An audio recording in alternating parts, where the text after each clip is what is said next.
E aí, gente, sejam bem-vindos a mais vídeo aqui do canal. Estamos aqui hoje no segundo episódio do podcast. Eu tô bem feliz com o feedback do primeiro episódio com o Léo. Lá no Instagram tiveram algumas mensagens elogiando e eu fiquei bem feliz. Ele gostou muito de participar, gostou muito de gravar e eu tô muito feliz com isso, que é um plano que eu já tava há um tempo de gravar um podcast. Vocês sabem o tanto que eu gosto de falar aqui, de conversar com as pessoas, de conversar com a câmera. Então é um projeto que eu acredito que vai dar certo e que eu tô bem empolgado. Hoje eu tô aqui com o Dylan, ele é meu treinador. Ele vai falar um pouquinho sobre a história dele. Então, Dylan, dá um olá aí para o pessoal e é isso. Fala galera, tudo bem? Então, eu sou o Dylan Lopes, eu sou Head Coach da Kaizen Powerlifting, Head Coach e CEO. E eu fui atleta de Powerlifting competitivamente de 2016 até 2021, mais ou menos. De 2021 para cá, eu tenho focado 100% em atuar como treinador. Dito isso, quem sabe aí não tem uma competiçãozinha no final do ano, ou então no ano que vem, que eu dei as caras para dar uma brincadinha. Legal, mano. Fico muito feliz com essa sua volta aí aos treinos, com esse empenho que você está demonstrando de realmente estar de volta. E quero muito estar na sua volta de competir, quero muito estar nessa competição que você for competir.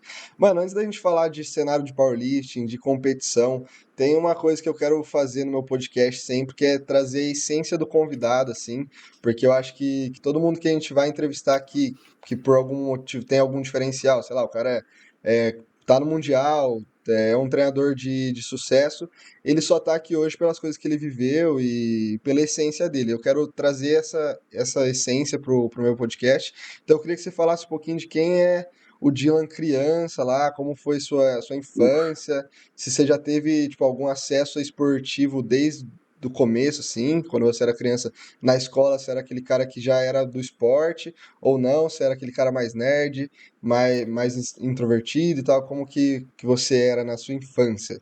Beleza, cara. Então, na minha infância, no geral, sempre fui um cara um pouco mais introvertido. Primeiro que eu era muito ruim em praticamente todos os esportes. A única coisa que eu era bom era correr, eu corria rápido, mas esporte, bola, tudo isso era bem ruim. Sempre gostei muito de ler, enfim, eu era um pouco mais para esse lado. Mas eu sempre tive um interesse, assim, no fundo, por esporte. Só que eu realmente era ruim. Quando eu era adolescente, ali com uns 15 anos, me chamaram para jogar futebol americano, pelo simples fato de eu ter nascido nos Estados Unidos. Eu nasci nos Estados Unidos e moro no Brasil desde que eu tenho 1 ano de idade. E o futebol americano foi o primeiro esporte assim que eu pratiquei com muito afinco. Quando eu comecei nele, eu era muito ruim ainda. Eu não conseguia receber uma bola. A gente tinha que fazer um negócio que é o backpedal, que era andar para trás. Eu tropeçava. Só que esse esporte ele me pegou, eu tive vontade de ser bom e eu treinei muito. E eu treinei, e assim, eu passei de ser o pior jogador do time para um dos melhores, tanto que eu virei até capitão de ataque do time. E essa experiência, assim, foi uma experiência transformadora na minha vida com o esporte. Foi por conta disso que eu resolvi trabalhar com o esporte, pela mudança que fez no Dylan mesmo. Eu passei a ser um pouco mais extrovertido, perdi a timidez, conheci um monte de gente nova, enfim, o esporte ele realmente fez uma transformação na minha vida. E eu resolvi trabalhar com o esporte como treinador para que eu pudesse proporcionar essa transformação também na vida de outras pessoas. Cara, muito legal. Com que idade que você começou no FA e que você teve esse contato primário? Cara, eu pratiquei o futebol americano dos 15 aos 19. 15 aos 19. É. E aí, dos 15 aos 19, foi mais ou menos quando você teve uma interação com o Powerlift pela primeira vez por conta da FA, né? Eu lembro alguma coisa que você já me contou Então, assim. eu era muito magro, assim, eu pesava 59, 60 quilos quando comecei no futebol americano, e eu precisava ganhar um pouco de peso de massa muscular para sobreviver ao esporte, porque senão o meu risco de lesionar ia ser muito grande. A chance de, tipo assim, de eu também performar não ia ficar legal. E aí eu fui ver como que os caras treinavam, fui ver, pô, como que atleta de futebol americano treina. E jogando na internet, eu vi agachamento, supino, terra, power clean, e eu acabei descobrindo o que era o powerlift, quando eu estava pesquisando dessa forma. Daí eu comecei a praticar na academia, assim, por conta. Eu chegava lá, aprendia a agachar vendo os vídeos na internet, Aprendi a fazer supino e terra também vendo os vídeos na internet. Peguei um programa de treinamento pronto chamado Texas Method. Não sei se alguém que está escutando aí já fez. E basicamente meti a cara e fui fazendo. Filmava meus treinos, anotava tudo no caderninho que eu fazia. Por sorte, o pessoal da academia que eu treinava, ele era um pessoal bacana, eles compraram uma ideia. Quando eu cheguei, expliquei, não, tô treinando futebol americano, sei lá o que lá. Em vez de eles me cortarem, eles simplesmente deixavam eu fazer e me davam ali um apoiozinho na medida do possível. E aí eu fui me apaixonando pela força. Eu fui treinando, fui ganhando, não vou falar bastante força, mas fui ficando com a força ali acima da média. Cheguei a agachar 140 quilos, fiz ali meus 90 quilos de supino, 170 quilos de terra, que para a época, assim, para alguém que não conhecia nada do esporte, dos números do power, eu me surpreendi com quanto de força eu ganhei. E também no campo, começou a fazer muita diferença, porque eu, com 16, 17 anos, estava conseguindo trocar ali na força com a galera mais velha, com pessoas bem mais pesadas do que eu. Dito isso, quando eu tinha ali 18 anos, eu sofri um acidente em jogo. Eu acabei rompendo um ombro. Eu tive uma ruptura diacrômico-clavicular grau 2 para 3. E quando eu voltei, quando eu assim, me curei dessa lesão, tive que voltar a me reabilitar, eu procurei um treinador para me ajudar nessa reabilitação. Nesse momento, eu ainda pensava mais no futebol americano, mas eu procurei um treinador de powerlifting, que foi o André Jens, presidente da FEPERJ, e eu voltei aos treinos com um treino mais focado no powerlifting. Resolvi competir no power, falei, por que não? Competi um campeonato de supino e terra que teve aqui no Rio em 2016, gostei bastante. Aí eu fui pro brasileiro de levantamento terra também em 2016 em São Paulo, gostei mais ainda. E aí no brasileiro de powerlifting de 2017 em Ribeirão Preto foi quando eu fui realmente assim fisgado de vez pelo power. Eu tive uma boa competição, fiz o 9 de 9, fiquei em segundo colocado e a partir desse momento eu me apaixonei pelo powerlifting e resolvi focar só nele. Eu larguei o futebol americano, não estava sustentável praticar os dois esportes de forma competitiva, que eu sempre gostei de fazer as coisas de forma bem competitiva, não gostei de fazer meia boca. E eu larguei o futebol americano para poder focar 100% no powerlifting. Entendi. Muito da hora, uma coisa que me pegou um pouco, como que você, quando você foi chamado para jogar futebol americano, onde que vocês jogavam? Porque eu, por exemplo, até esses dias atrás eu nunca conheci alguém que jogava e nunca tive acesso a tipo um lugar que Sim. tinha uma bola, que tinha um treinamento adequado. Onde que vocês tiveram esse acesso e como que vocês conheceram de certa forma o futebol americano assim, para treinar mesmo, competir? Tipo, no Brasil tem competições legais de futebol americano, como que funciona? Cara, então, eu comecei a jogar na Praia de Botafogo, aqui no Rio de Janeiro. O futebol americano que eu joguei era o futebol americano de praia, no início, que é um futebol americano que ele é muito mais acessível, porque assim, você não precisa ter equipamento nenhum, só da bola, e o campo a gente faz na praia, a gente fazia com chinelos. Era assim, era extremamente amador. A gente também, os treinadores eram outros atletas, enfim, era algo realmente bem, bem amador. Mas, cara, era apaixonante, assim. A gente tinha uma comunidade bacana, tinha o time sub-19 e o time adulto, jogava nos dois. Fiz muita amizade, conheci muita gente nova. E a galera do time sub-19, a gente que era adolescente, era mais desocupado, a gente se juntava muito para treinar sozinho, para estudar sobre o jogo, treinar sozinho. Então, assim, foi uma experiência muito bacana. Inclusive, eu conheço o Joca daí. O Joca, que é o meu parceiro fundador da Kaizen, também ele é um nutricionista da maioria dos atletas de equipe. A gente se conhece dessa época do futebol americano. Ele era o capitão da defesa e eu era o capitão do ataque do time. E a gente tinha essa parceria aí de muitos e muitos anos. O futebol americano no Brasil, ele tem crescido bastante. Ele tem uma liga assim, profissional, pode-se dizer assim, que é com equipamento, é o que a gente chama de full patch, que é com aquela armadura, capacete, tudo. Aí tem time do Flamengo, tem time Botafogo, Palmeiras, Cruzeiro, enfim. E ainda existe o futebol americano de praia, que é esse bem amador, que, convenhamos, é muito mais divertido, era realmente assim, um esporte mágico. Até hoje eu tenho saudade de jogar, só que o futebol americano é um esporte que ele é extremamente lesivo, assim, então infelizmente, não tem como fazer assim de forma casual. Entendi. Você falou do Joca, é até um dos próximos convidados que eu quero chamar aqui pra gente falar um Legal, pouquinho mais. Talvez um dia chamar vocês dois juntos para falarem pode ser. das histórias antigas aí do FA, da fundação da Kaizen e tal. E eu quero ir um pouco para esse lado. Queria que você falasse um pouquinho como foi a ideia, já no âmbito competitivo, que você já estava inserido no powerlifting, como foi a fundação da Kaizen, a ideia, desde o nome da Kaizen, logo, essas coisas assim, como que foi pensado a estruturar a equipe, que hoje a gente sabe que é a maior equipe do Brasil, Kaizen Trabalhando para Powerlifting. isso. E conta um pouquinho sobre essa história aí, velho. Cara, então, a Kaizen eu criei ela no final de 2019. A ideia da Kaizen, assim, com a logo, com tudo, foi quando a gente também começou a ter nossos primeiros atletas.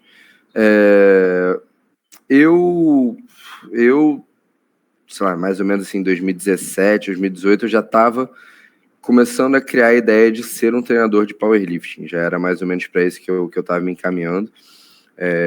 Eu antes fazia faculdade de publicidade e comunicação, mas já assim, já não estava sentindo que não era isso que eu queria seguir trabalhando, o esporte era minha paixão, isso era alguma coisa que sempre me chamava, mas eu não tinha assim, muita perspectiva de trabalhar com isso. Então, em 2019, eu tomei essa decisão, criei a Kaizen, não oficialmente com CNPJ, tudo como é hoje, mas assim, já teve a criação da equipe, e ela veio desse sonho de criar uma equipe de powerlifting competitiva. E de eu poder fomentar e passar tudo que eu aprendi, que até aquele momento nem era tanta coisa assim, mas assim, passar minhas inspirações, passar conhecimento, fomentar e fazer essa transformação que eu falei que o esporte teve na minha vida para outras pessoas. A Kaizen, Kaizen é um termo japonês que significa progresso constante. Kai seria novo e Zen seria constante, enfim, as palavras japonesas elas têm vários significados. E essa questão do progresso constante, do não pular etapas, de você estar sempre com o pé no chão ali, galgando a sua evolução, ela está no DNA da equipe no geral. Seja de como a gente foi fazendo a construção dela como um todo, seja no nosso método de treinamento, seja no que a gente quer passar para os atletas, seja da equipe quanto de fora. Porque, assim, no powerlifting, uma coisa que é bem comum de se escutar é que o powerlifting ele é uma maratona, não é uma corrida de 100 metros. Só que também, principalmente nessa era de rede social, é muito comum a gente ter muita pressa, a gente querer ter o resultado muito rápido, a gente querer ter uma evolução muito rápida, se comparar com o amiguinho, enfim. E isso é uma armadilha, isso é uma faca de dois gumes. Eu falo isso que eu senti isso na pele. Quando eu era atleta júnior, eu sempre ficava pensando, tem mais 1 ano de júnior, mais 2 anos de júnior. Era quase que uma corrida assim contra o relógio, que eu queria ter meus objetivos. Era um grande sonho meu ser recordista mundial de agachamento. E essa pressa foi uma coisa que eu senti que me prejudicou muito como atleta, tanto na minha performance, quanto principalmente mentalmente. Então, essa questão do progresso constante, do não pular etapas, do sempre manter o pé no chão, é uma coisa que é muito importante na Kaizen. E até na questão do crescimento da equipe, a gente criou a equipe em 2019, a gente foi, em 2020, a gente participou de alguns estaduais já, teve estadual de Minas Gerais e do Rio de Janeiro. 2021 a gente teve nosso primeiro brasileiro com um atleta. 2022 a gente já levou 5 atletas. Enfim, a gente foi fazendo um crescimento bem gradual até a gente chegar hoje a ser uma empresa realmente com CNPJ aberto. Agradeço muito ao Joca por ter vindo até mim com essa proposta, com essa ideia. A gente é uma equipe que tem mais de 80 atletas atualmente. Já subimos em pódio de melhor equipe de alguns estados, de Campeonato Brasileiro, enfim, já tivemos campeões brasileiros sub-júnior, júnior e open. Então, de 2019 até 2024, a gente fez essa construção, não foi de uma hora para outra, e é sempre um passo de cada vez para que a gente não desse um passo maior que a perna, né? E eu fico assim muito feliz de olhar para trás e ver, até refletindo agora com você perguntando, ver como a gente começou e como a gente está agora, ver todo mundo que já passou pela equipe, enfim, quantas pessoas compram a ideia da equipe, que é uma coisa que é muito legal. Os atletas, eles são muito apaixonados. Hoje em dia a gente tem 6 treinadores, enfim. É muito louco parar de ver para onde a gente está caminhando. Cara, é muito, muito louco pra mim também ouvir a história assim, porque eu tô 5 anos no futuro dessa criação e eu sou novo de Kaizen, assim, eu tenho quase um ano, né? Eu entrei em outubro do ano passado e é muito legal de ver de um ano pra cá já o que evoluiu de um ano pra cá e é muito, muito legal também ver essa filosofia aplicada na prática, porque a gente falando assim faz sentido, mas na prática faz mais sentido ainda. Essa questão de mentalidade constante, isso que você me passa muito diretamente a gente tem um contato maior, né? Porque você é meu treinador, mas quando eu entrei eu tinha muito mais essa mentalidade igual você falou aí, de pô, tenho mais 4 anos de júnior e eu quero ir pro Sula no próximo ano, porque daí eu posso ir no Mundial no próximo ano, daí no primeiro Mundial eu vou só pra estar lá, depois eu quero ser mais competitivo. Eu tinha muito isso, que não é errado, né, de você ter um plano, mas de ter essa cobrança mental que mais atrapalha do que ajuda, a gente sabe na prática, né? Então é muito legal ver o tanto que a Kaizen está crescendo, o tanto que dá certo. E eu literalmente visto muito essa camisa da Kaizen, literalmente. E eu tenho, nossa, muito amor assim pela equipe e de ver indo pro Mundial, vendo a galera. Acho que o Vitão foi o primeiro atleta aí pro Mundial, né? Você foi o primeiro atleta, né? Mas O da Vitão Kaizen foi o como primeiro equipe, assim. atleta desde a criação da equipe que vai no Mundial, que foi no Mundial Open, e agora a gente teve mais 3 atletas, foi o Gusmão, a Haná e a Pamela, que competiram agora em Malta semana passada. Sim, e é muito legal. Eu quero trazer um pouquinho de alguma história que você tem aí de mouse também, mas é muito maneiro de ver isso da criação, de estar nisso, inserido nisso, e de agora ver, tipo, um ano que tem 3 atletas no Mundial, assim, a gente sabe que não é para muitos, isso é bem para poucos mesmo. Você tem alguma coisa assim que você gostou mais de Malta, algum perrengue que você queira contar aí, alguma coisa que deu errado, mas que depois deu certo, alguma coisa que deu errado e virou aprendizado, alguma coisa que foi muito legal de estar lá? Cara, graças a Deus, assim, de que deu errado, eu não tenho nada para compartilhar, não. Foi uma experiência muito boa, como um todo. Foi a terceira vez indo para o Mundial. Em 2018 eu fui como atleta. Em 2023 eu fui como treinador do Vitor. E em 2024 foi a primeira vez que eu fui como treinador da seleção. Fui um dos treinadores da seleção oficialmente. Então, que a gente realmente acompanhou vários atletas, inclusive atletas que não eram meus. Porque em 2023, no Mundial Open, a gente estava, por exemplo, com o Coimbra como head coach. Então ele acabava assumindo muito mais essa função. Esse ano fui eu, o Pedro Lins e o Paulo Estrela, os 3 treinadores da seleção brasileira. Então foi uma experiência nova. Cara,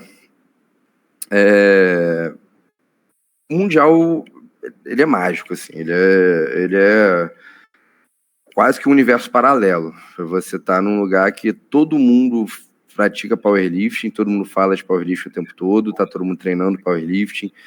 As competições, você vê assim, números e resultados absurdos. E a própria competição em si é um pouco diferente do que a gente está acostumado. Porque a competição do Mundial ela é uma competição absolutamente organizada.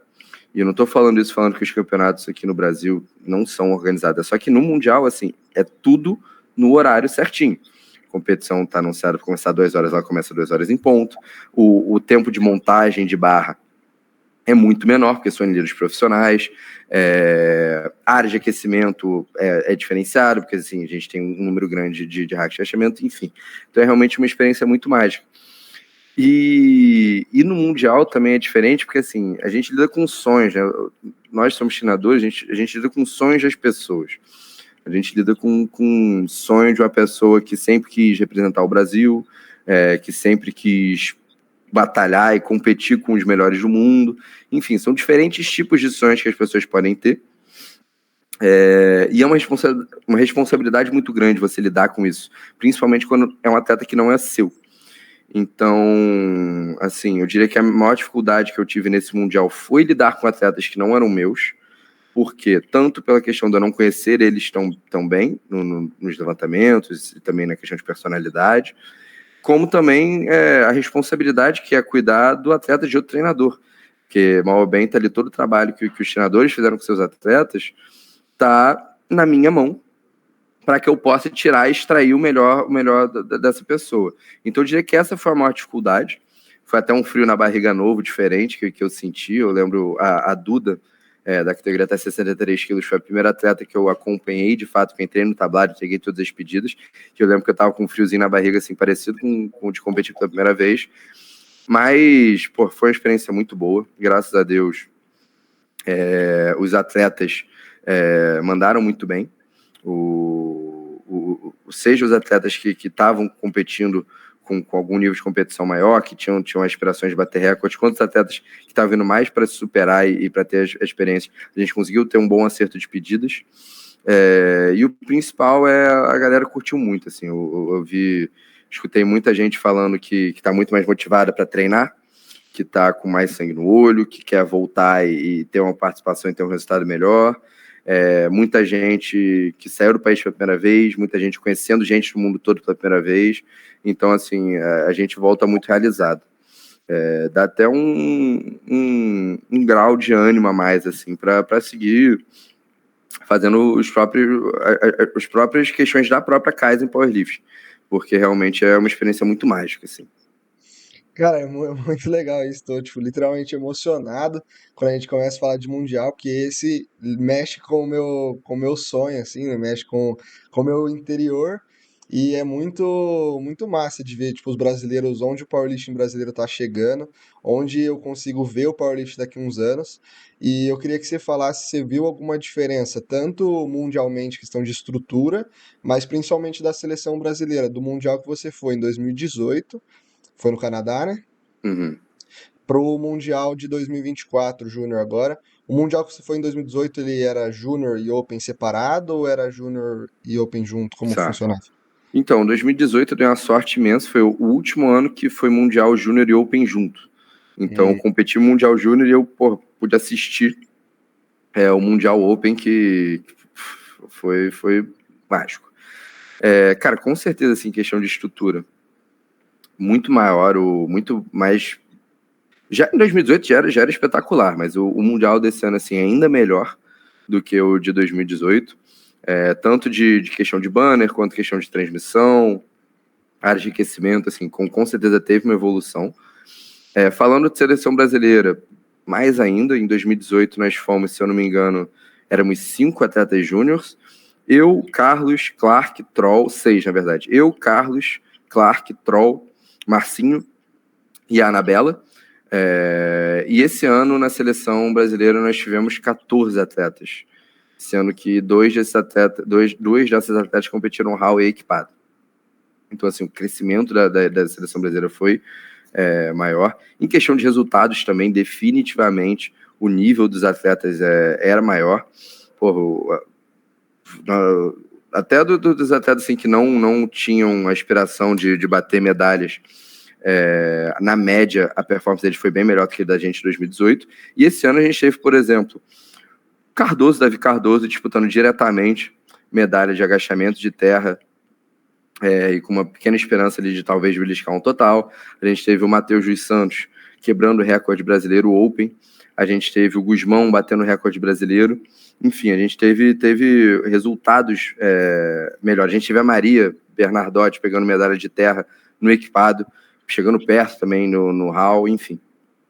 E de resultado mais expressivo assim, dos júniors, de quando eu competi, que eu me lembro foi do Marcinho, que ele bateu um recorde sul-americano de levantamento terra. Fora isso, assim, a gente não conseguiu ter nenhum resultado muito mais expressivo. Segue aí. Eu queria saber, tipo, a gente vê a galera no Mundial e isso é sensacional, de ver esse aumento do número de atletas e só isso já é muito legal. E eu queria ver o que que você pensa sobre. A galera cobra muito, a galera até enche o saco questão disso em rede social, em questão de performance, de se comparar. Por exemplo, o Brasil vai lá meio que para participar e atletas que estão lá em um nível muito maior. eu queria que você falasse sobre isso. É o quê? Tempo que a gente falta para É meu Dog. cachorro aqui para participar com a gente.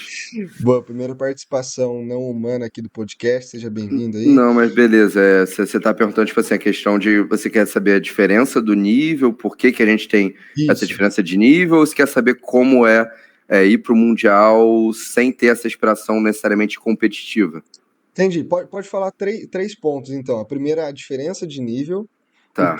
e o porquê que você acha que isso acontece, como é ir para o Mundial, mesmo sem. Só para ir para participar, assim, na minha cabeça já é sensacional, e com certeza eu vou para algum sem ser competitivo, óbvio.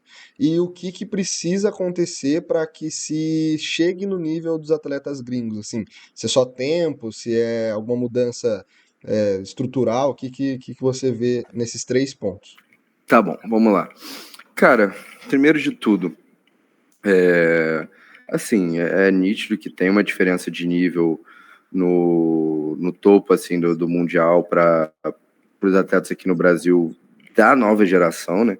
A gente tem atletas Masters que estão no topo da categoria Master e quando eram Open também eles estavam disputando ali no topo. Então, assim, isso é uma coisa que eu diria que é um pouco mais recente. E, assim, na minha opinião, essa diferença se dá principalmente por competitividade interna.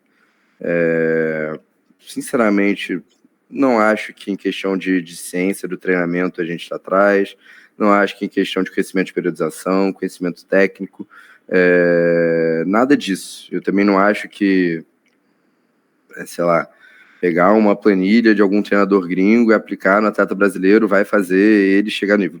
Não. Os dois principais fatores para mim é número de praticantes, que isso é uma questão de qualquer esporte, quanto maior é o número de amostra, mais talentos você vai conseguir achar e melhores resultados você vai conseguir ter. E o principal, na minha opinião, tem gente que torce o nariz quando eu falo isso, é a competitividade. Eu acredito muito que o ambiente é uma das coisas mais importantes para o desenvolvimento esportivo, qualquer esporte. E no Brasil, principalmente as categorias júniores, não se tinha muita competição de fato, era muito fácil de ganhar. Eu falo isso porque, por exemplo, eu sou 3 vezes vice-campeão júnior. Eu perdi para 3 pessoas diferentes. Então, assim, pessoas que competiram contra mim não voltavam no outro ano. O nível também era muito mais baixo. Graças a Deus, o nível, se você pega o nível da 93 Júnior no brasileiro desse ano, já foi muito maior do que eu na minha época. E eu acredito que esse seja o principal fator. A gente não ter um número de atletas grandes competindo um com o outro. A gente tem uma rotatividade grande de atletas, ou seja, a gente não tem aquela pessoa que está ali 5, 6, 7, 8 anos se preparando. Enfim, e para organizar um pouco mais esse pensamento. A gente tem a categoria 83 quilos hoje, no Brasil, por exemplo. É a categoria que na Open está extremamente disputada. A gente tem ali 5, 6, 7 atletas, talvez, todos com potencial para ganhar a categoria na Open. E todos esses atletas estão sendo obrigados a evoluir.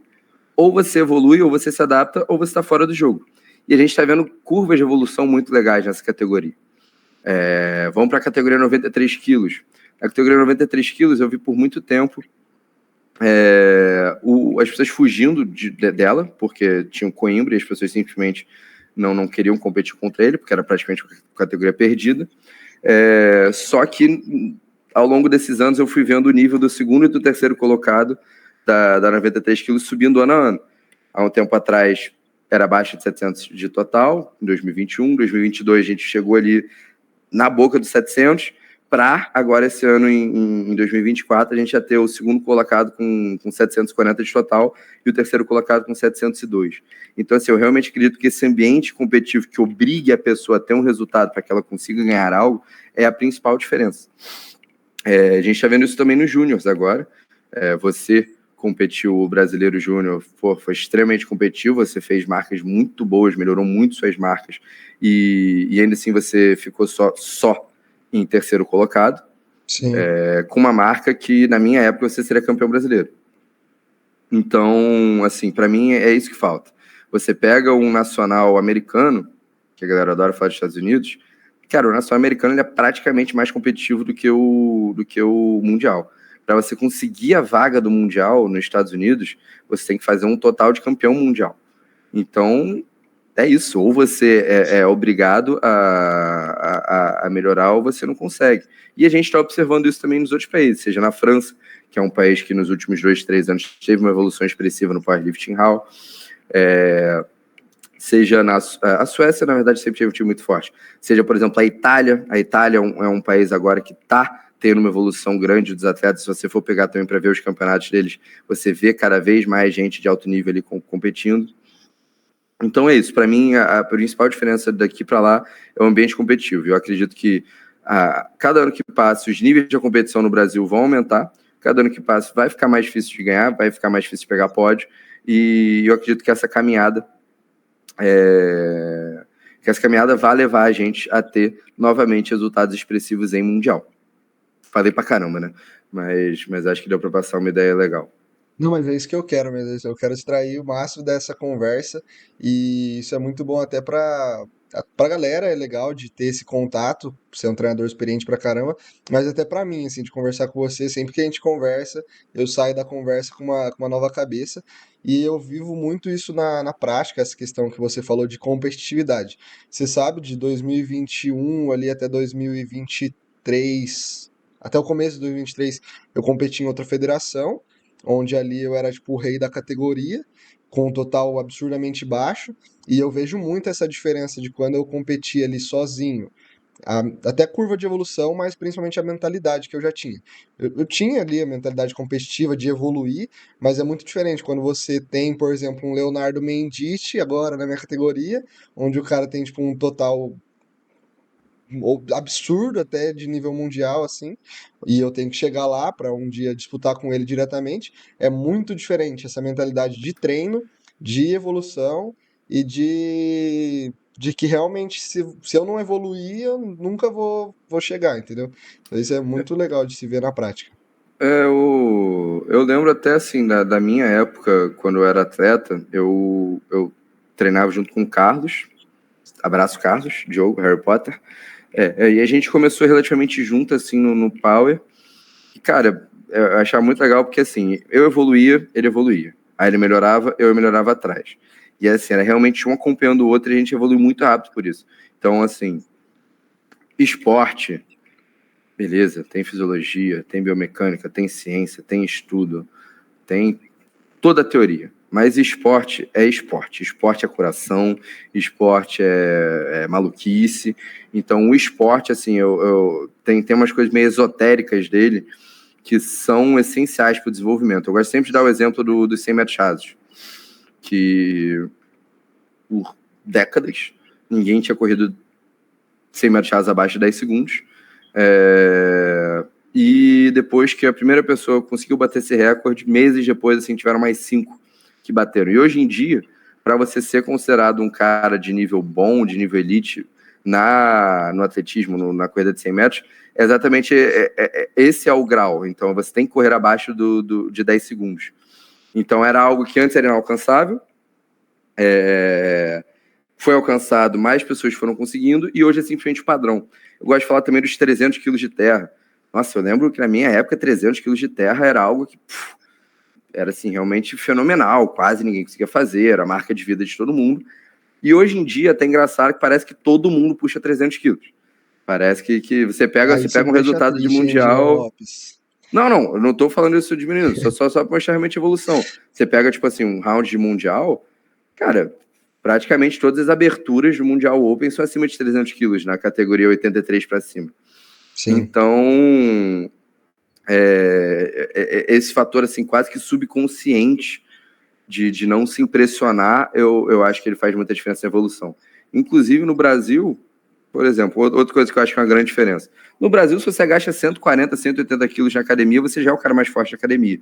Já todo mundo falando, nossa, você é muito bom, você é muito forte, sei lá o quê.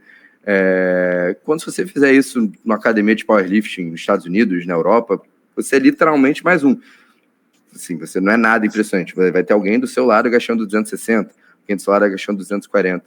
Então, só reforçando que eu realmente acredito que essa questão do ambiente é a maior diferença de nível do powerlifting, do powerlifting brasileiro para cá.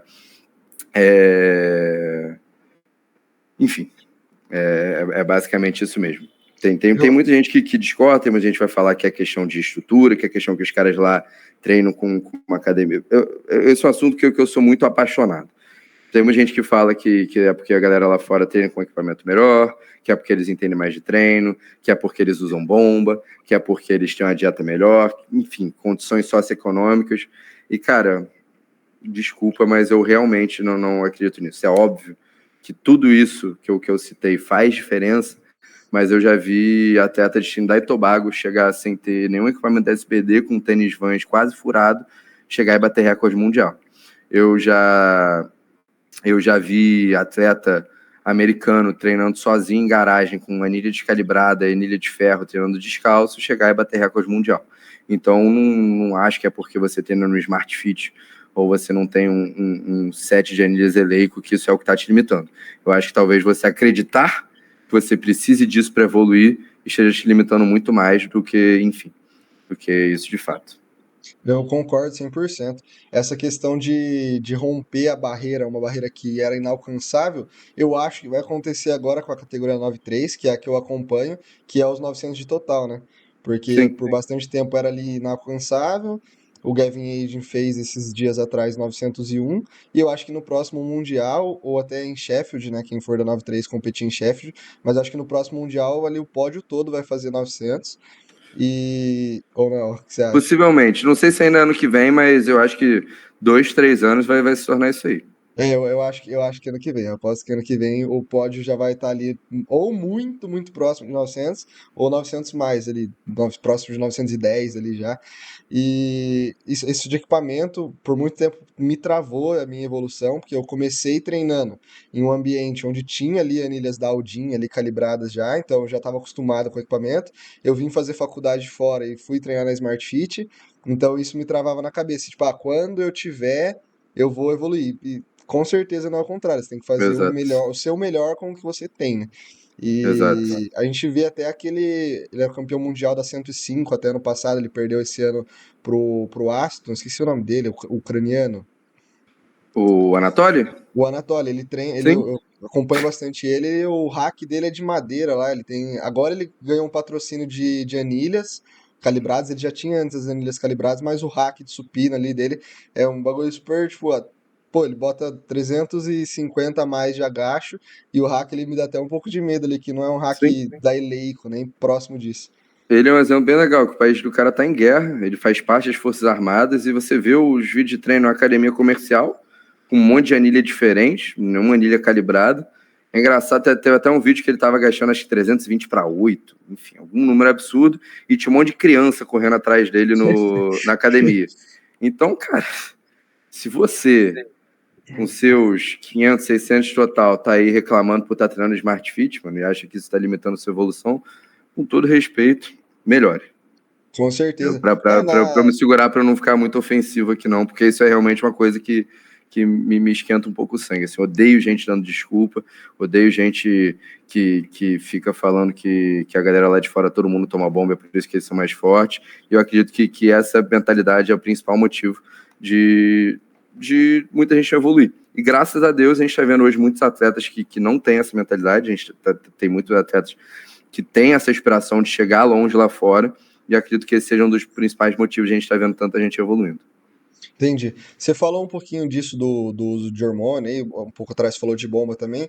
Se eu queria entrar um pouquinho nesse âmbito, a gente vê bastante a galera de outras federações, por exemplo, usando isso contra a IPF, contra o antidoping, que não são todos atletas que são testados, que os atletas de nível mundial todos tomam, Uhum. que não tem como você atingir esse potencial insano sem a ajuda ali de anabolizantes. Eu queria que você falasse um pouquinho sobre isso, a sua visão. E o que que você acha assim disso, desse uso de anabolizantes, um pouco do antidoping e Beleza. O que eu acho dos anabolizantes, eu acho que é extremamente errado, tá? Tipo, numa questão, só pra já tirar essa frente, eu acho que, assim, realmente é uma droga. Eu não incentivo ninguém a usar. Eu acredito que se você, jovem, principalmente jovem, que tá pensando em usar, cara, sai disso. Isso é uma droga que isso vai destruir sua vida. De todas as pessoas que eu conheço que já usaram anabolizante, eu acho que eu conheço uma ou duas que conseguiram parar. Enfim, sobre essa questão do anabolizante no esporte. Cara, muita gente me chama de inocente. Muita gente fala que eu sou extremamente inocente por ter esse pensamento, mas, sinceramente, eu acho que muito menos gente usa do que a galera acha. Eu escuto principalmente pessoas falando dos americanos, falando que os americanos usam muito, que os americanos com certeza tomam, falam até da questão lá da separação deles da USAPL com a IPF. E, enfim, eu acredito que eles são inocentes até que se prove o contrário. Falam muito também do documentário Icarus, né, que é um documentário que tem até na Netflix, como algo provando assim, que o antidoping é algo burlável, como é uma falar o fato de uma palavra melhor, como é uma putaria. Mas para mim, cara, isso é falta de interpretação de texto, porque se você for ver o documentário, você consegue ver que é um esquema insano para você conseguir burlar o antidoping. Os caras faziam um esquema governamental gigante que envolvia o governo da Rússia para conseguir burlar o antidoping. Então, sim, as pessoas burlam o antidoping. Sim, isso acontece principalmente nas Olimpíadas, quando você tem realmente esquemas nacionais que o país investe para que você tenha... para que você consiga burlar o antidoping, porque as Olimpíadas é uma questão assim, quase que geopolítica, e esse é um dos motivos que eu acredito sim que o powerlifting da IPF seja muito mais limpo do que as pessoas acham, porque a gente não tem o dinheiro, a gente não tem o apoio das organizações nacionais para conseguir fazer esse esquema. Com certeza tem algum país ali que faz, enfim, mas a gente também fica lá na questão da especulação. Além disso, eu acho que o fato de existirem federações que a pessoa pode chamar o que ela quiser e competir é outra coisa que contribui para o esporte ser mais limpo. E da questão assim, da minha experiência. Cara, eu já trabalhei com algumas pessoas que eu acho que quase ninguém acreditaria que nunca tomaram bomba. Eu gosto sempre de dar o exemplo do Dapo. O Adedapo Ojewale, um atleta britânico que eu conheci quando eu competi em 2018. Ficamos muito amigos e eu tive o prazer de preparar ele por um tempo. E ele é um cara que eu tenho certeza que muita gente no Brasil acha que ele tomou bomba.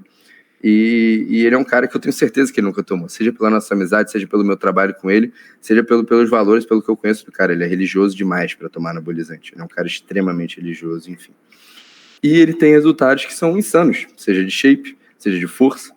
Ele é um cara que, treinando comigo, chegou a puxar 370 quilos, sendo que ele não estava se preparando de forma mais intencional possível, ele estava treinando somente 3 vezes na semana, estava com a rotina bem puxada, enfim. E para muita gente isso seria impossível. E eu sei que não é. Tem um outro caso que eu gosto muito de dar, que é o do Léo e o do Davizinho. Muita gente acha que o Léo toma bomba, que o Léo tomou bomba. Muita gente não acredita que chegar nos números que ele chegou nesse ano seriam possíveis. E isso sem falar de outros grandes atletas do Brasil que as pessoas já adoram apontar dedos. É outra pessoa que eu sei que o cara é natural, eu simplesmente sei o quanto o cara se esforça. E o Davizinho, que é um atleta sub-júnior, que chegou há pouco tempo no esporte, fez marcas muito impressionantes, e até pelo aspecto físico do cara, muita gente aponta para ele e fala. Enfim, eu sinceramente acho que esse tipo de pensamento é um pensamento que só acaba limitando as pessoas, como eu já disse. Eu acho que quando você olha para alguém que faz marcas impressionantes e falar, não, esse cara só consegue fazer isso porque ele toma bomba, você nunca vai conseguir chegar ao nível dele, porque você já botou essa trava mental em você. E eu acho que sei lá, cara, eu até conversei muito sobre isso com pessoas de outros países nesse Mundial. Isso é uma coisa que é muito característica do Brasil. Parece que no Brasil as pessoas apontam o dedo para os outros, acusando de doping muito fácil. Isso não é uma coisa que se vê lá fora. Eu perguntei isso pra gente do Kuwait, perguntei isso pra gente da Grã-Bretanha, perguntei isso pra gente dos Estados Unidos, perguntei pra gente de vários países. Como é que é a questão? Vocês acham que os caras são bons? E assim, as pessoas, elas não dão essa importância que a gente parece dar a esse assunto no Brasil. Então, eu nem gosto de falar tanto sobre isso, porque eu realmente acho que é um assunto que não é pertinente. Eu acredito sim que 98%, 95% dos atletas de topo do powerlifting da IPF são naturais. Se você me acha inocente por isso, o problema é seu. E eu tenho certeza absoluta que a gente vai ter atleta brasileiro chegando no topo da IPF eventualmente. Só para complementar mais uma coisinha nesse assunto, cara, tem muita atleta no Brasil que está na lista do Adams. Eu sei que o Davi já fez mais de 40 testes antidoping, volta e meia batem na porta dele. O Wilson Lima, do Paraná, esse ano ele fez teste aleatório já. Para a preparação do Sul-Americano também bateram na academia, na porta dele, para ele fazer antidoping. Eu acompanhei o Davi Cardoso, que foi testado nesse Mundial. Ele foi testado, ele e o Nonso, o Nojo, que foi campeão da categoria 120 quilos. Os dois foram testados e eu acompanhei todo o processo. Então, assim, é algo muito sério. O antidoping na IPF ele é extremamente sério, ele é extremamente bem feito. E, enfim, é muito fácil apontar o dedo e falar. Mais difícil é fazer. Vamos lá. Concordo 100%, tô muito com tudo que você falou, eu concordo 100%. Eu queria que você explicasse um pouquinho de como funciona os antidopings na IPF, qual é o método que eles usam ali e punição, algo assim de como funciona o antidoping no geral. Beleza, vamos lá. O antidoping da IPF, ele tem que ser sempre feito por algum órgão ligado à WADA, que é a Federação Internacional de Antidoping. Aqui no Brasil é a ABCD, Associação Brasileira de Controle de Dopagem. Então, a gente tem, a princípio, no Brasil, no Campeonato Nacional, esse controle de dopagem. A gente teve esse ano, pela primeira vez, em um estadual, isso que foi em São Paulo, que eu achei incrível, achei bem legal essa iniciativa.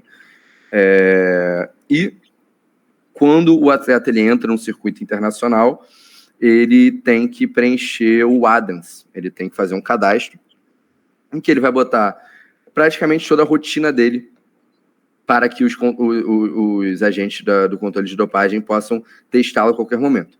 Então ele preenche onde ele mora, onde ele trabalha, onde ele treina, onde ele estuda, os horários em que ele está em cada um desses lugares. Ele tem que preencher tudo isso para que os agentes de controle de dopagem possam testá-lo a qualquer momento. Caso um agente de dopagem chegue em um desses locais no horário que você determinou e você não esteja lá, você toma uma penalidade que você pode tomar somente 2. Se você falha isso 2 vezes, você cai. É como se você tivesse caído no antidoping. E assim, alguns anos atrás, você não tinha tantos testes fora de competição. Hoje em dia, cara, os atletas são muito testados fora de competição. É realmente uma coisa que tem atleta que todo mês é testado.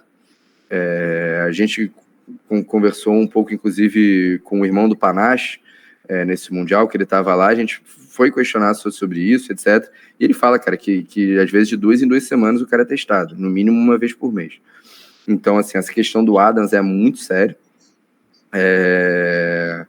E, além disso, você tem os testes em competição também, que, por exemplo, como eu disse, o Davi Cardoso, ele foi testado nesse Mundial, acabou a competição dele, veio o agente de controle de dopagem, chama o atleta, e a partir desse momento o atleta não pode se afastar do agente, ele tem que estar sempre ali acompanhado por ele, vai fazer o exame de urina, vai fazer o exame de sangue, é um processo bem completo, assim, demora mais de 1 hora tudo, tanto desde a coleta da amostra até enfim, lacrar todos os recipientes, é bem legal, é bem interessante se acompanhar. E eu recomendo para todos os atletas que tenham a oportunidade de fazer algum seminário sobre o controle de dopagem, que façam. Teve um no Paulista desse ano, teve no Brasileiro desse ano também. Então, acho que esse é uma questão de responsabilidade do atleta, que é muito interessante ele se informar.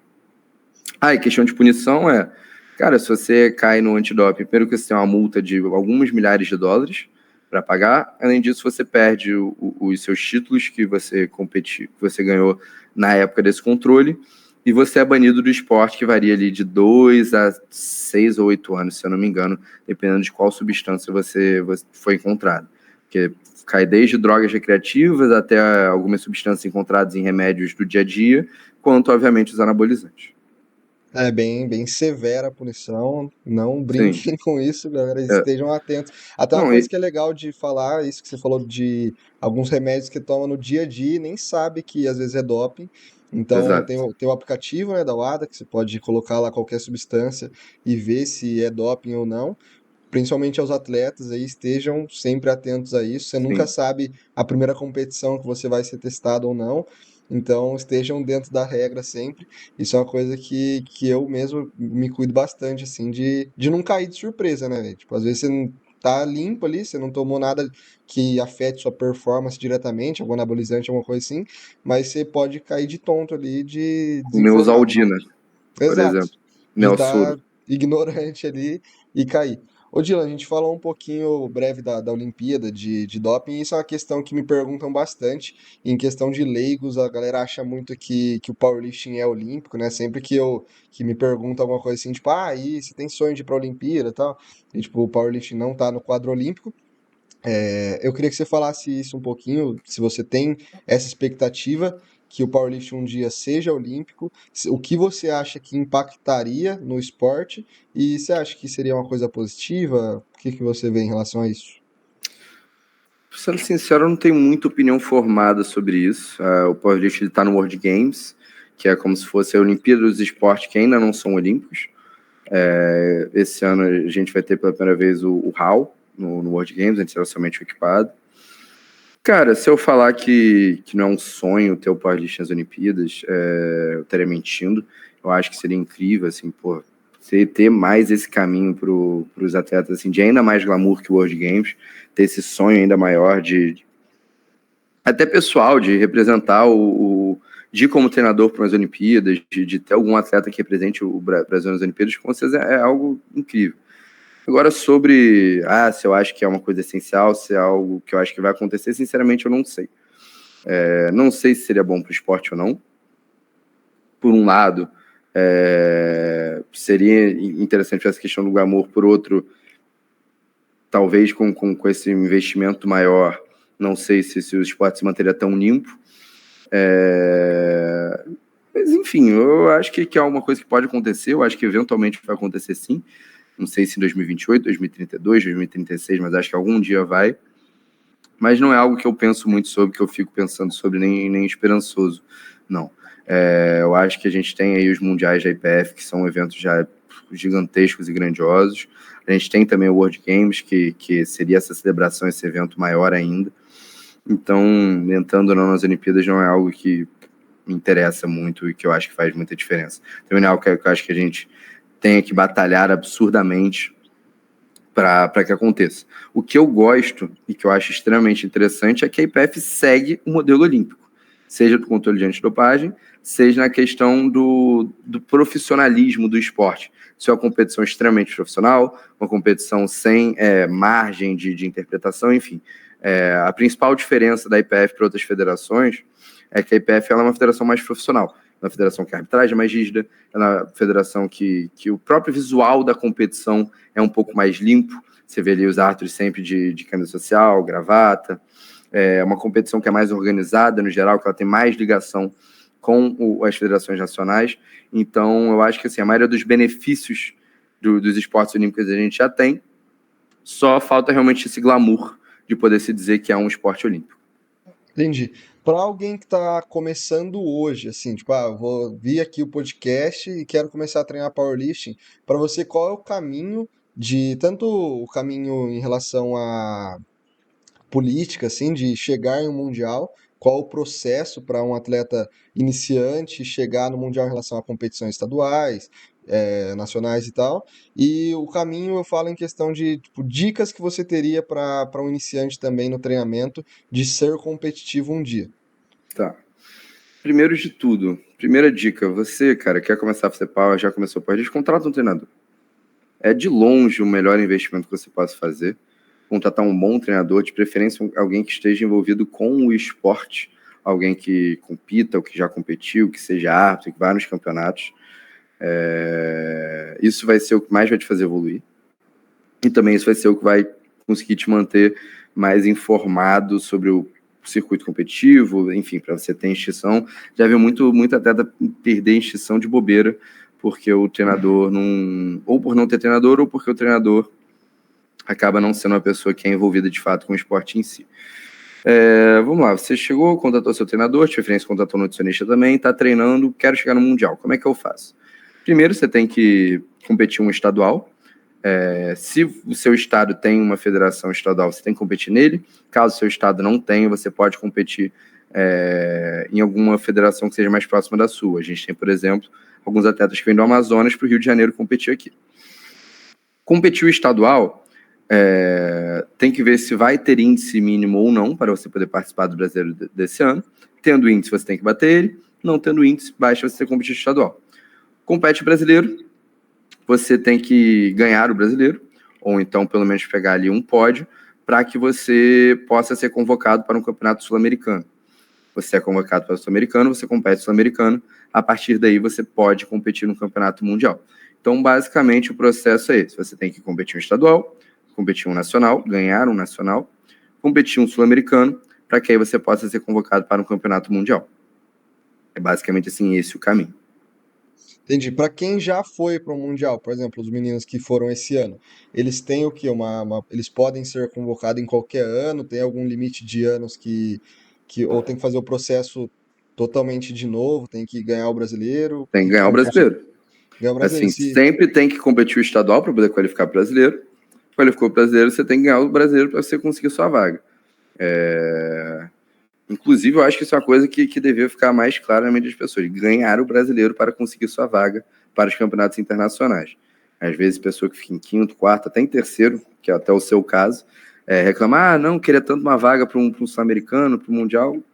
Na minha opinião pessoal, vaga de campeonato internacional é do primeiro e do segundo colocado. Então, ganhem e consigam sua vaga. Você falou meu caso, eu não reclamei não, eu tava com a expectativa ali, mas eu nunca vou reclamar de uma convocação, óbvio, não. Até porque se reclamar, vai tomar. Reclamar em terceiro também, né? É óbvio ali que tem aquela certa expectativa, mas reclamar de forma nenhuma. Eu tava dando uma olhada aqui, eu abri uma caixinha ontem. Inclusive, a galera, sempre que tiver algum podcast aqui, eu vou anunciar um dia antes da gravação para abrir a caixinha de pergunta no Insta e vocês mandarem perguntas pro convidado aqui. Como a gente não faz de forma ao vivo, por questão de logística ali, eu não vou fazer ao vivo no começo agora. Então, se você quiser ter sua pergunta respondida aqui no podcast com os convidados, esteja atento ao meu Instagram, ao meu story, vou sempre abrir uma caixinha de pergunta no dia anterior. Eu tive uma pergunta lá que eu tava olhando aqui agora e falou diretamente para mim, assim, para você responder sobre mim, se acha que eu tenho potencial de ser um atleta internacional. E eu não queria que você respondesse isso literalmente, mas que você falasse como você analisa e se isso é importante, porque ao meu ver só vai dar para descobrir mesmo se ele fizer 100% tudo, a dieta, o treino, o sono, e chegar em algum lugar daqui 10 anos, mas se tem alguma análise pré esse treinamento que você consiga fazer para alguém que está em casa, tipo, eu treino Power há 2 anos e fica tipo, eu tenho essa marca, não sei o quê. Se tem alguma coisa que você acha diferencial dos atletas que têm uma performance mundial. Tá, vamos lá. Cara, sim, eu acho. No powerlifting, a gente tem principalmente dois perfis de atletas que estão no topo. A gente tem os fenômenos, que são pessoas que já chegam no esporte com marcas muito absurdas, e a gente tem os pacientes, que são pessoas que competem há muitos anos e vão ali evoluindo ano a ano. E assim, realmente o powerlifting talvez seja um dos esportes que você mais consegue ver esses dois tipos de pessoas. Cara, sim, tem atletas que são fenômenos, tem atletas que já chegam em um nível muito alto e algumas pessoas elas até se comparam e olham, porra, será que dá para chegar? Acho que não dá para chegar. Esse cara já começou muito mais forte que eu, enfim. Mas, cara, o meu exemplo favorito, que é um exemplo que eu gosto sempre muito de dar, que você já sabe até quem é o Jurins. Jurins Kengamo. Ele é um atleta que em 2018 ele competiu, eu conheci ele em 2018, no Mundial que eu fui, e eu lembro muito bem da competição dele. Se eu não me engano, ele somou 685 nesse Mundial. Foi alguma coisa assim. Pegou nenhuma medalha, ele tentou ali quase uma medalha de terra, mas se eu não me engano ele também nem conseguiu.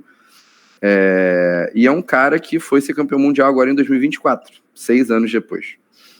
O Jurins, se você for pegar a curva de evolução dele, ele não teve uma evolução absurda de um ano para o outro, ele foi de ano a ano melhorando o total dele até que ele chegasse a ser campeão mundial, e ele ganhou do Russell Warren, que é o cara da 83 quilos que o pessoal aponta e bota como uma aberração, que é um cara que tem um físico muito impressionante, é um cara que ele já chegou muito forte no esporte.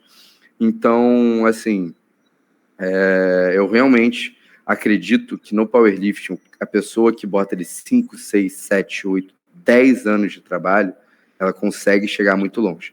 Óbvio, você precisa ter algum tipo de potencial genético para isso. Mas eu, sinceramente, acredito que muito mais pessoas têm esse potencial do que elas mesmas acreditam.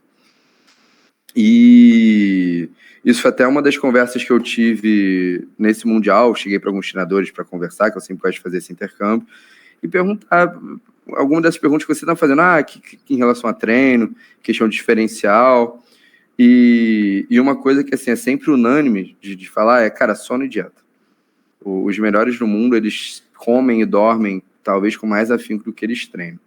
Então, você quer chegar no Mundial, cara, você acha que você quer testar seu potencial, treina, come e dorme, sem errar por 5 anos, e vê onde você vai chegar. Inclusive você, Miguel, você é um cara que eu acredito sim que tem o potencial de chegar muito longe no esporte. Você não tem uma evolução ultra explosiva de você já chegar e, fazendo marcas ultra expressivas, mas você é um cara que é dedicado, você é um cara que, por mais que não faça dieta ainda 100%, está se esforçando para melhorar, eu estou dispondo. E você é um cara que está apresentando uma evolução boa. Eu acho que o principal motivo assim, para alguém chegar nesse nível é ter a cabeça boa, é ter a cabeça de botar o trabalho que tem que ser posto e não ficar se comparando e não ficar toda hora se questionando.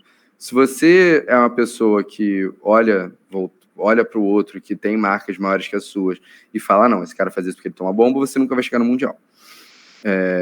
Enfim, você tem que realmente botar esse trabalho aí de anos e anos de treino, sono, alimentação, mobilidade, e aí sim você vai conseguir saber se você vai ter potencial ou não. Se inspirem nos Junins. O Junins, para mim, é o exemplo máximo disso, é a inspiração máxima disso. E acreditem nos seus sonhos. Tipo, eu realmente tenho certeza que a gente ainda vai ver mais campeão mundial Open vindo do Brasil, campeão mundial júnior, campeão mundial sub-júnior. Isso eu não tenho dúvida de que a gente vai ter ainda muitos nos próximos anos, como a gente já teve. A gente já teve campeões mundiais brasileiros, já teve muito medalhista, a gente já teve muito recordista mundial. E com certeza vamos ter mais. Show. O Jurins tem até vídeo aqui no canal, que é o react da batalha, né, da 8-3 desse Sim. ano, que foi, nossa, sensacional ele ter... Todo mundo tava com a expectativa do Russell ser campeão, que era óbvio, e aí ele foi lá e, galera, assistam esse vídeo, assistam a esse Mundial da 8-3, foi absurdo. E o Júnior, só para complementar, que eu acho realmente, assim, para mim ele é o maior exemplo, ele é o exemplo que eu dou para todo mundo. O próprio Júnior duvidava do potencial dele para ser campeão mundial. O próprio Júnior teve um momento que ele achou que ele não conseguiria ser campeão mundial, que não tinha potencial para isso, etc. E foram os parceiros de equipe dele que empurraram ele e fizeram ele continuar. E ele foi lá e foi campeão. Por isso que ele se emociona tanto quando ele ganha o título. E um outro adendo o Júnior, em 2018, se não me engano, ele tinha 28 anos. Ele tem 36, alguma coisa assim. Acho que ele tem 35 agora. Então, ele também não é um cara novo, ele é um cara que começou depois, enfim. A moral da história é, cara, acreditem no potencial de vocês e metam a cara. Sim, isso eu vejo a galera bastante falando, tipo, comecei com 25 anos, já tô atrasado pra caramba. Tem algumas pessoas que começam bem antes, eu mesmo comecei com 17, que no Brasil já é bem cedo, assim, né? E a galera se limita muito a essa questão de idade. E a gente tem o próprio Davi Coimbra, né? Ele começou a treinar, acho que com 24, 28. paulista. Com Se eu não me engano, 28 o Power foi 28. Entende? Então, você vê onde ele chegou e tal. Então, não se limitem a essa questão de idade também. Óbvio que quanto antes você começar, mais tempo de esporte você consegue ter, né? Mas se você começou com 25 anos, você consegue chegar longe também. Não se limitem a isso. A segunda pergunta aqui da caixinha foi especificamente, não especificamente do Dylan, mas da Kaizen. E qual é o sonho da Kaizen? Tipo assim, se você almeja alguma coisa para a equipe, internacionalmente, nacionalmente, qual seria ali o sonho da Kaizen como equipe? Espero também que ninguém torça o nariz como isso, mas assim, o objetivo da Kaizen é ser uma das maiores equipes de powerlifting do mundo. A gente quer botar aí campeões mundiais, a gente quer ser uma referência de treino mundialmente, a gente quer que pessoas, obviamente, do Brasil e do mundo olhem para a Kaizen como uma referência de treinamento e também de resultado como atletas. vai ser uma jornada longa para isso, não vai ser fácil de jeito nenhum. A gente precisa, antes de chegar nessa expressão mundial, a gente precisa ainda fazer muita coisa dentro do próprio Brasil, que nem no Brasil a gente é a maior equipe ainda, questão de resultado. Mas eu acredito muito que no caminho da Kaizen, da paciência, de galgando o espaço, a gente vai conseguir chegar até lá eventualmente. Enfim, o meu sonho é ter atletas campeões mundiais, seja Open, Júnior, Sub-Júnior, Master, e eu tenho certeza que ele eventualmente vai ser realizado. Legal, esse é um grande sonho e, pô, eu quero muito estar participando ativamente desse sonho. E aí, na mesma pergunta, o cara perguntou também o sonho do Dylan, mas eu acho que vai pro mesmo caminho, né? Acho que o sonho do Dylan é o sonho da Kaizen, de certa forma. Hoje em dia, sim, eu quando eu era atleta, o meu sonho era bater o recorde mundial de agachamento e, com o maior respeito do mundo que eu falo isso, ao Davi Coimbra, ganhar do Davi Coimbra. Quando eu era atleta, porra. E assim, pensamento de júnior, porque eu não tinha competido uma vez, mal sabia o que eu estava fazendo e já botei essas metas. Inclusive, é uma das coisas que eu acho que eu errei, que eu mirei muito lá no alto muito cedo. E hoje em dia, como Dylan treinador, é isso que eu falei, ser uma referência mundial de treinamento e levar aí algumas pessoas a conseguir realizar o sonho de ser campeão mundial. Legal, mano. Eu quero muito ser um dos seus atletas a estar lá. Vamos trabalhar É, para isso. com certeza. A próxima pergunta, deixa eu abrir aqui. Como identificar a categoria ideal? Tipo, como que um atleta que está começando agora, como que ele identifica que essa é realmente uma categoria boa para ele? Se ele tem que subir de categoria, se ele tem que descer de categoria? Como que o Dylan, treinador, analisa isso para um atleta dele? Tá, vamos lá. Para mim, o maior fator é a altura. Não adianta você ser um cara de 1,80 m, 1,85 m e querer competir na 9,3 no 83 quilos. Você pode competir, obviamente, mas você vai estar se limitando. Assim, você precisa, para ser o mais competitivo possível, você precisa preencher a categoria. Ou seja, você precisa botar o máximo de massa muscular possível, se mantendo dentro do peso. Então, assim, o principal é a altura. Dito isso, você tem alguns atletas que vão ser um pouco mais altos, um pouco mais baixos na categoria, seja por densidade óssea, seja por distância acromial, enfim. Cada pessoa tem uma estrutura, mas você tem que identificar qual estrutura, qual é a sua estrutura e em qual categoria você se encaixa melhor. Falando de forma geral, eu acredito que a maioria das pessoas pensa em descer de categoria. Eu vejo muita gente falando, não, quero descer de categoria, mantendo minhas marcas, etc., ser mais competitivo. Eu, na maioria das vezes, recomendo o contrário. Recomendo a pessoa se manter ganhando mais massa ou subir de categoria para que você consiga evoluir mais e levantar cargas maiores. Acredito que muita gente se limite por tentar se manter numa categoria mais baixa. E é isso. Ver qual que é o peso natural da pessoa, ver se você não está com BF muito alto dentro da categoria e ver mais ou menos ali qual que é a sua altura em relação aos outros. Vou falar aqui uns números bem gerais. Cara, se você tem menos de 1,70 m, você, no geral, vai estar incluso ali da 5,9 até a 8,3. Mas você tem atletas com menos de 1,70 m que são até na 9,3 kg e na 105 kg, que enfim, depende muito do frame. Inclusive, eu acho muito interessante isso. Se você tem ali 1,72 m a 1,75 m a 9,3, pode ser interessante para você. E se você tem mais do que isso, no geral, você vai ter que ser da 105 ou da 120. Dito isso, Gustav Hedlund, campeão de Sheffield, campeão mundial Open da 93 quilos, é um cara que tem a minha idade, tem a minha altura, 1,78 m. Mas ele é um cara alto para a categoria. Enfim, basicamente é isso. Legal. Eu vou bem concordo com você de novo, a gente bate bem as ideias, mas é isso, eu tenho 1,69, 1,70. Esses dias eu medi lá no estudo do Saramago, lá que eu fui, galera vai ter vídeo sobre isso daqui uns 4 dias, e eu medi, eu nunca tinha sido tão alto na minha vida, eu medi 1,71 lá, Ó, eu achei até, cresci, mano, o powerlift tá me fazendo crescer, para quem fala sempre, que mano, powerlifting encolhe, sempre que eu medi na faculdade, deve ter menos de um ano, e tinha 1,69. Aí agora eu dei 1,71 lá, eu quero medir de novo em outro lugar pra que ter a essa. nossa altura varia durante o dia, então às vezes o horário que pesou, às vezes até tipo em que fase o treinamento tá, pode variar um pouquinho da altura. Fiquem grandes, ganhem massa muscular e sequem que É é o isso. principal. Você acha que tem algum percentual de gordura, tipo assim, ideal de um powerlift? E daí, óbvio que a gente tem as categorias mais leves, que óbvio que vão ser mais secos, e as pesadas vão ser menos secos, né? Então, percentual ideal não. Isso também vai depender um pouco da pessoa. Pegando o caso da 93, você tem o Jonathan Caico, que é um campeão mundial mais baixo, ele tem um BF um pouco mais alto. Já o Gustav, como ele é um pouco mais alto, o BF dele naturalmente vai ser um pouco menor.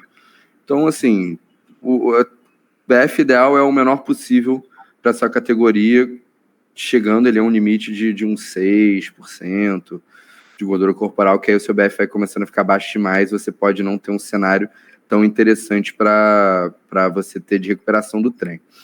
Dito isso, você tá com BF alto não é interessante, até por questões fisiológicas, porque você tendo um BF um pouco mais controlado, toda a fisiologia do seu corpo vai funcionar melhor. Então, a sua recuperação vai ser melhor, a sua produção hormonal vai funcionar melhor, enfim.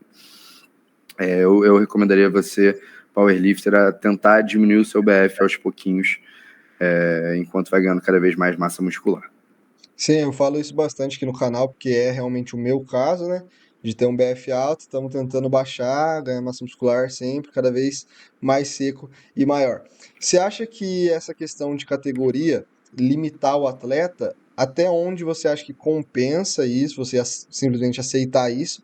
E eu queria dar o exemplo do Panache, por exemplo, que ele é um 66 ali que tá um tempo sem evolução, sem grandes evoluções, e se mantém na mesma categoria, ele sempre tem que fazer um corte de peso ali.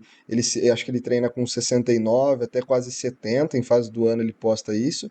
E você acha que, por exemplo, ele deveria subir para 74, se manter ali com 76, 77? Você acha que isso impactaria muito na evolução dele? Ou você acha que não, mundialmente, para ele ser mais competitivo, ele tá certo em manter a categoria? Qual a sua visão em relação a isso? Cara, eu não gosto de dar muito pitaco, porque eu não sei o contexto todo de treino da pessoa, enfim.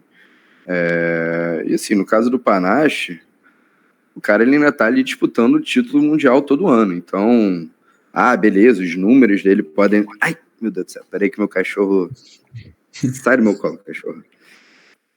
Por mais que os números dele possam não estar tendo uma evolução muito expressiva por agora, ele ainda está disputando ali mundial, tanto que ele foi campeão mundial ano passado.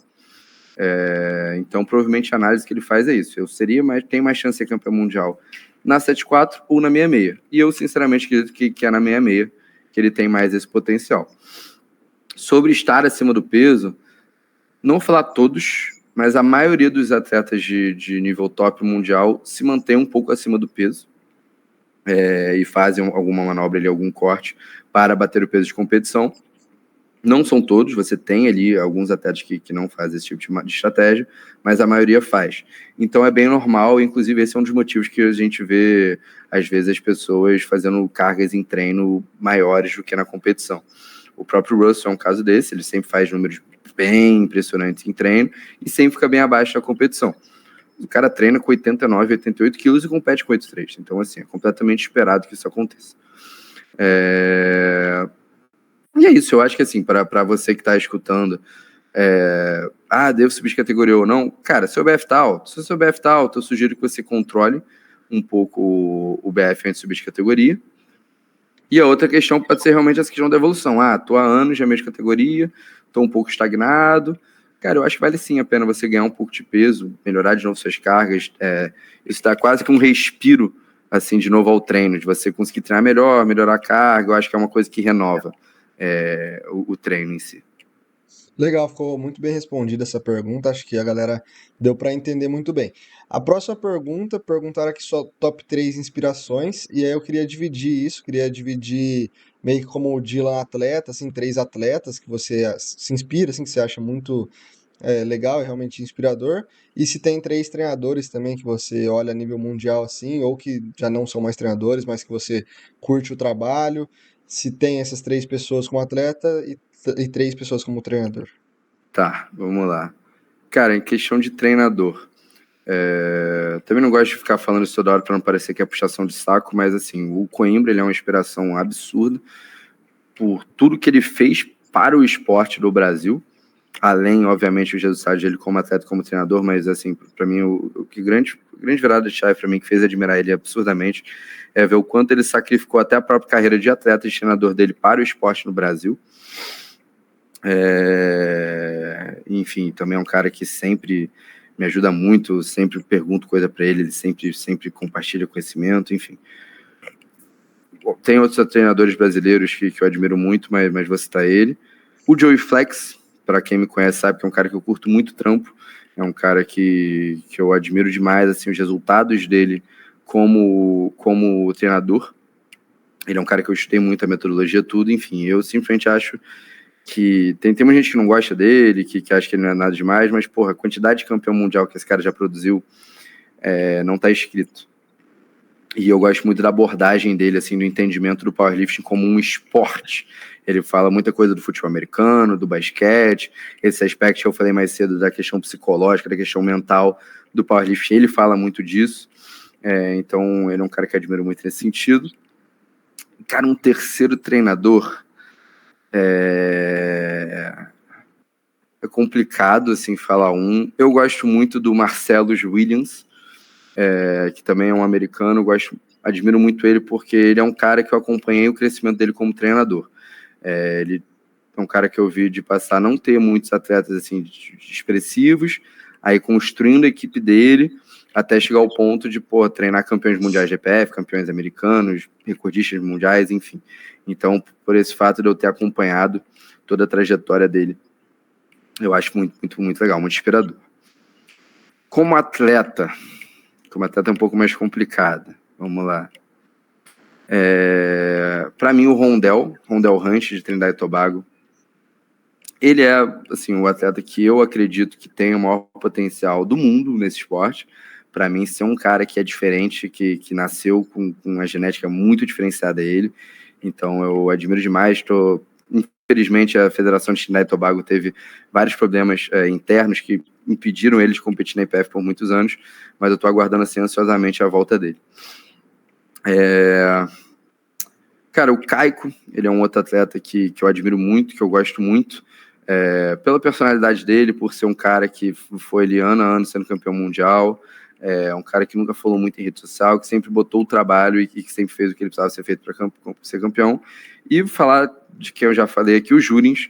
Para mim, o Jurins ele é a inspiração máxima, assim, de como pessoa que cresceu e foi fazendo a caminhada no esporte até se tornar campeão.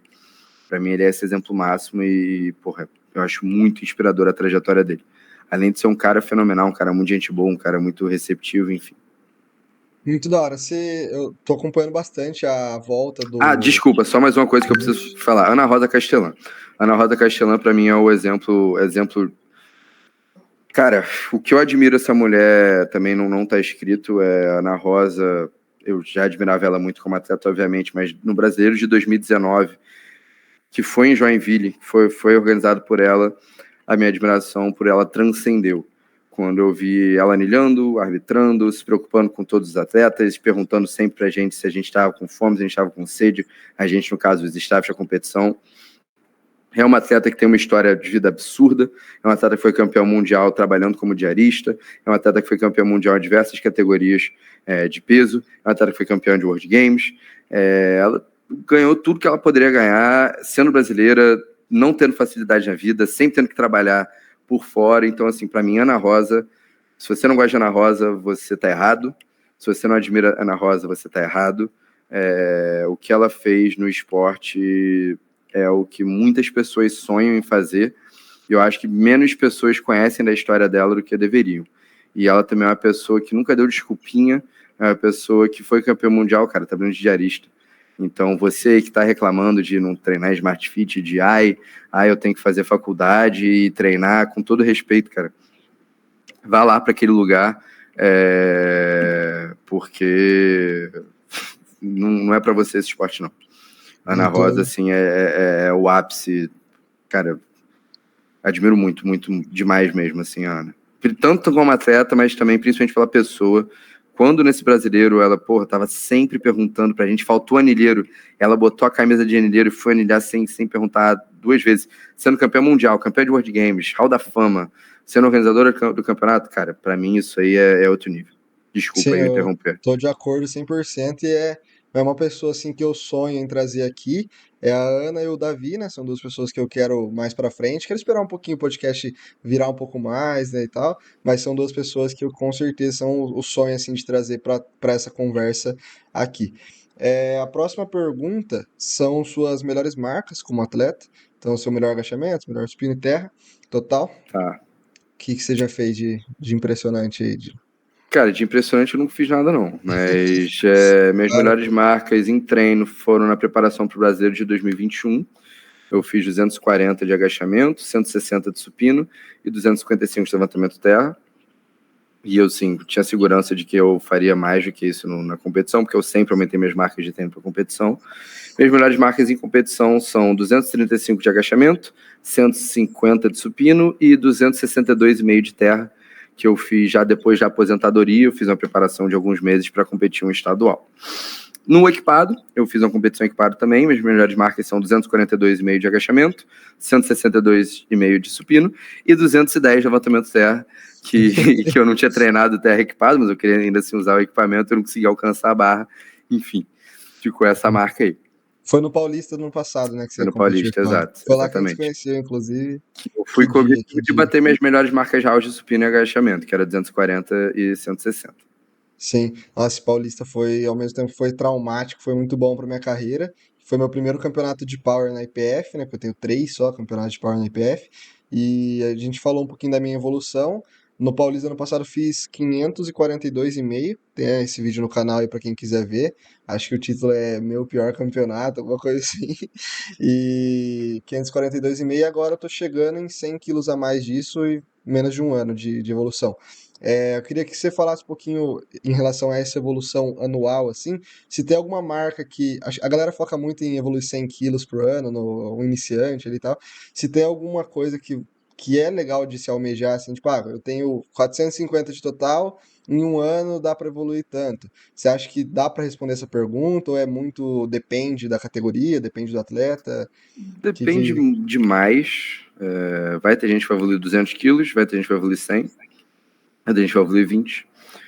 Depende do quão iniciante a pessoa é.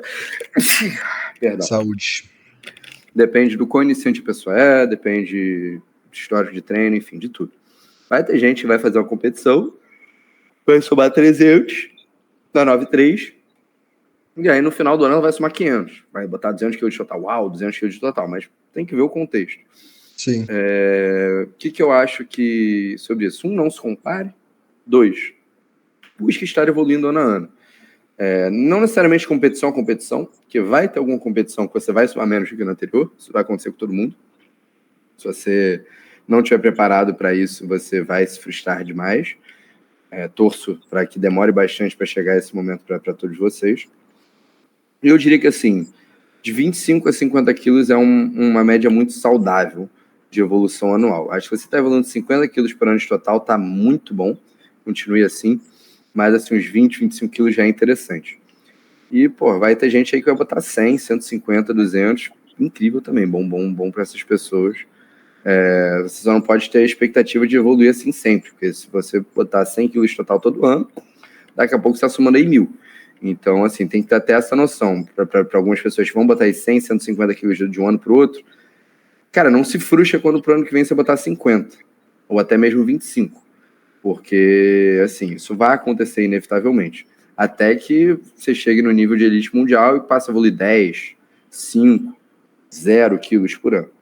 Sim. A nível mundial a gente vê até alguém que se mantém campeão mundial e às vezes até com um pouquinho menos de total do que fez em outro ano por competitividade ali do Exato. campeonato mesmo.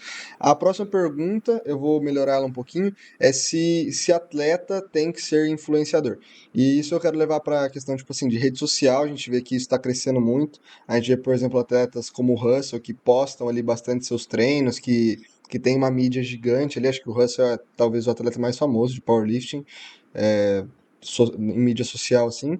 Eu queria que você falasse um pouco sobre sua ideia disso, assim, sobre ser um youtuber, por exemplo, e ser um atleta. Se você acha que isso mais ajuda do que atrapalha, em relação individual, em relação esportiva, em questão de ajudar o esporte. Tá, vamos lá. Eu acho que ser um influenciador é uma ferramenta para o atleta. que ele pode ganhar algum dinheiro com o esporte. Acho que esse é o principal. Não acho que ninguém tem que ser influenciador. Acho que é uma ferramenta que ele pode usar de forma boa ou não. Sobre se eu acho isso bom para o esporte, cara, com certeza. Assim, para mim, o powerlifting raw, ele é o esporte mais acessível do mundo. Você precisa de peso e só para praticar. E eu acredito que grande parte do crescimento do esporte, seja de resultados, seja de número de praticantes, é por conta dos influenciadores. Você tem muita gente fazendo powerlifting na internet, você tem muita gente nova, jovem, vendo essas pessoas e admirando elas. Então você tem muita gente, consequentemente, entrando no esporte. Inclusive, eu acho que uma das coisas que vai fazer o crescimento do esporte no Brasil ser um pouco exponencial daqui para frente é principalmente mais influenciadores. Você tem... Os influenciadores não são os principais responsáveis por isso, de jeito nenhum. As pessoas são responsáveis por isso, são as pessoas que organizam o campeonato, que fizeram esse esporte acontecer nos últimos anos, mas os influenciadores são o que permitem mais pessoas chegarem ao esporte. É uma questão de comunicação. Eu acho que esse lado é, sim, importante. Não, muito bom, eu concordo também, 100%. A última pergunta, que tiveram mais algumas perguntas, porque eu não achei interessante, então se você fez alguma pergunta e não tá aqui, melhore suas perguntas. Quem é, para Dylan, quem é o GOAT do powerlifting? Aí você pode falar uma mulher e um homem, de realmente o GOAT, assim, o all-time impressionante aí, quem que é pra você? Cara, isso é muito difícil de responder, porque assim, a gente teve muitas eras diferentes do powerlifting. Então, assim, a gente pode ter diferentes GOATs, dependendo da perspectiva. Vou falar aqui alguns nomes que eu acho... Assim, se eu for falar para Sergei Fedorchenko, ninguém ganhou mais que esse cara, seja no Raw ou seja no equipado, ele é o maior campeão com sobra. Então, se for pegar em questão de números, assim, puros é isso. Mas, cara, Ed Cowan é um cara que ele fez marcas muito impressionantes, é um cara que ele foi campeão mundial em quase todas as categorias de peso, em várias federações diferentes, porque ele chegou a ser banido da IPF por doping. Alexander Huberts é um cara que também foi, se não me engano, 14 vezes campeão mundial. Cara, difícil demais responder isso.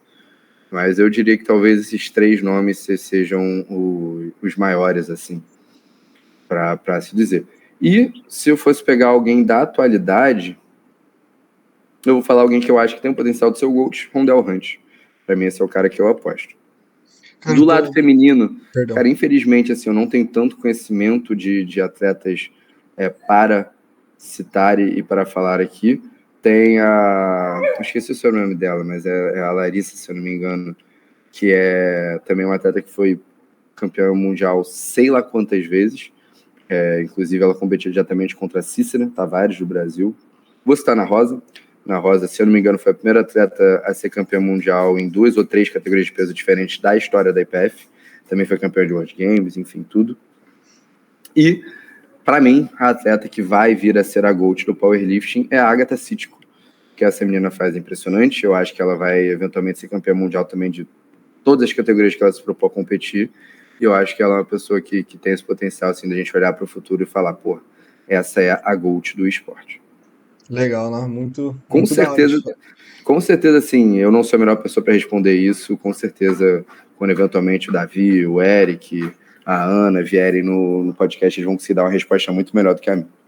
Legal. O Randall, eu tô acompanhando a volta dele, não sei se você tá vendo, mas ele tá postando uns vlogs legendados, assim, sem ser aquela Sim. legenda automática lá do YouTube, que daí é mais preciso, assim. E ele, cara, realmente é muito impressionante. Eu não acompanhei ele, assim, competindo ainda, né, pelo meu tempo de power, mas pelo que eu tô vendo, assim, dessa volta dele, tô bem empolgado pra ver.